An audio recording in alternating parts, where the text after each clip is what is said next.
Assalamu alaikum көрүүчүлөр. Биз бүгүн Аксыр районуна караштуу Үчкоргон айыл өкмөтүндөгү Үчкоргон кесинде турабыз туугандар. Мына ушундай кес.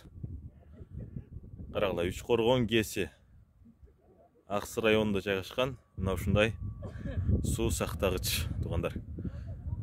Нарак жагы Өзбекстан менен чектешкен. Мына бул жагы көл, карагыла.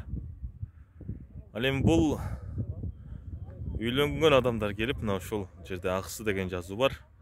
Ошол жерде сүрөткө түшүп, съемка кылып, ар кандай видео материалдар даярдашат туугандар. Мына бул жерде балыктар бар, өрдөктөр турат, мына караңыздар.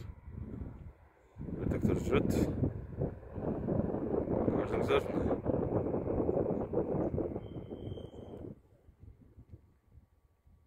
Бул жакта Шамалды сай шаарчасы.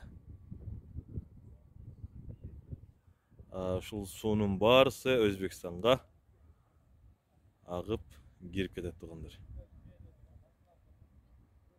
Мына. Этек тарабы, ылдый тарабы Өзбекстан. Ал эми бул жагы Кызылжар айылы. Нарын дарыясы, Үчкоргон кеси, Күмбүркөк туугандар. Бүгүн 22 январь.